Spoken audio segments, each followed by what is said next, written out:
नमस्कार साथियों। आज माननीय सर्वोच्च न्यायालय ने एक आदेश उत्तर प्रदेश सरकार को दिया है कि जो कुशीनगर में एक मदनी मस्जिद को जो तोड़ा है उत्तर प्रदेश सरकार ने, उसके संदर्भ में जो आदेश पारित हुआ है उसमें सीधे सीधे उत्तर प्रदेश सरकार को दोषी माना गया है कि बिना कोर्ट के आर्डर से उस मस्जिद के कुछ हिस्से को तोड़ा गया और बिना सूचना के उसको तोड़ा गया है। और जो अभी कुछ दिन पूर्व सर्वोच्च न्यायालय ने एक आदेश दिया था कि बगैर कोर्ट के निर्णय के आदेश के बगैर कोई भी चीज तोड़ी नहीं जाएगी, न किसी का घर तोड़ा जाएगा, न कोई चीज स्थान पर बुलडोजर चलेगा। उसके बावजूद भी सरकार ने उस पवित्र स्थान को तोड़ने का काम किया है। मैं समझता हूं कि बहुत ही ये अनुचित कार्य हुआ। हम सब लोग उस जगह पर गए थे और जाकर उसका कड़ा प्रतिरोध किया था और उस प्रतिरोध के स्वरूप मैं समझता हूं कि पूरी सरकार, पूरा प्रशासन बैकफुट पे खड़ा है।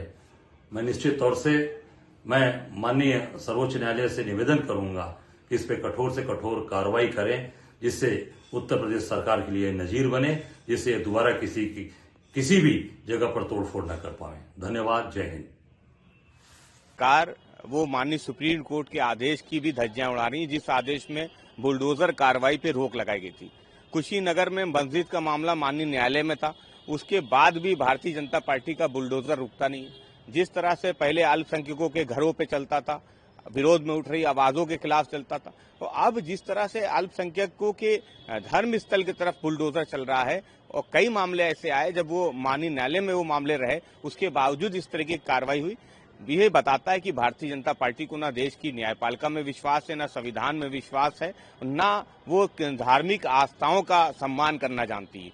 इसलिए समाजवादी पार्टी ने कुशीनगर मस्जिद के मामले में कमेटी बनाई है, जो अपनी रिपोर्ट समाजवादी पार्टी अध्यक्ष आदरणीय अखिलेश यादव जी को देंगे। उसके बाद समाजवादी पार्टी इस पूरे मामले में आगे जो कार्रवाई होगी उसको करेगी। जो श्रद्धालु हैं उनकी सेवा करें। देखिए, समाजवादी पार्टी कुंभ के शुरू होने से पहले से ही कुंभ में है।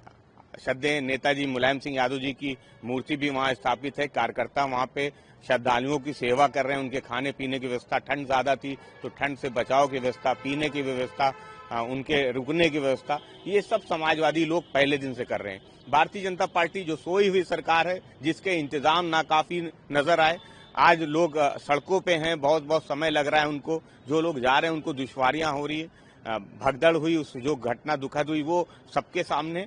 और अब जब कुंभ के कुछ दिन बाकी रह गए हैं, तब भारतीय जनता पार्टी के राष्ट्रीय अध्यक्ष भारतीय जनता पार्टी के कार्यकर्ताओं को पत्र लिख रहे हैं, जब उत्तर प्रदेश की सरकार कुंभ में व्यवस्था देने में पूरी तरीके से फेल हो गई है। और जेपी नड्डा जी का पत्र इस बात का इशारा है कि भारतीय जनता पार्टी से कुंभ की व्यवस्था है वो संभल नहीं रही है। आम आदमी पार्टी भारतीय जनता पार्टी से चुनाव भले हार गई हो दिल्ली में, लेकिन जो विपक्ष की दलों का मनोबल है, हमारा जो संकल्प है कि नफरत और बंटवारे की राजनीति के खिलाफ लड़ना है, तो आदरणीय अरविंद केजरीवाल जी भी आम आदमी पार्टी के सांसदों की, अपने कार्यकर्ताओं की बैठक कर रहे हैं अपने संगठन को मजबूत करने के लिए। और समाजवादी पार्टी समझती है कि हर राजनीतिक दल को यह अधिकार है अपनी पार्टी को मजबूत करना, अपनी पार्टी को ऐसे दल से सुरक्षित रखना जो दल पार्टियों को तोड़ने में माहिर है, जिनके पास बड़ी ताकत है, धन बल की ताकत है, प्रशासन की ताकत है। तो अरविंद केजरीवाल जी मीटिंग कर रहे हैं, वो आवश्यक भी है।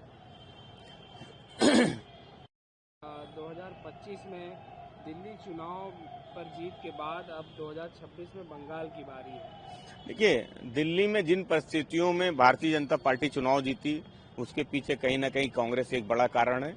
और बंगाल में भारतीय जनता पार्टी की दाल गलती नहीं है, क्योंकि नफरत और बंटवारे की राजनीति करने वाली भारतीय जनता पार्टी वो बंगाल में हमेशा फेल रही है। आदरणीय ममता बनर्जी जी की लोकप्रिय सरकार है, जो गरीबों के लिए काम करती आ रही है, और जनता आदरणीय ममता बनर्जी जी को पसंद करती है, उनके सरकार को पसंद करती है। इसलिए भारतीय जनता पार्टी वो अति आत्मविश्वास में, आत्म उत्साह में दिल्ली के चुनाव के बाद इस तरीके की बात जरूर कर रही है, लेकिन जब बंगाल का चुनाव होगा तो भारतीय जनता पार्टी एक बार फिर से हारेगी।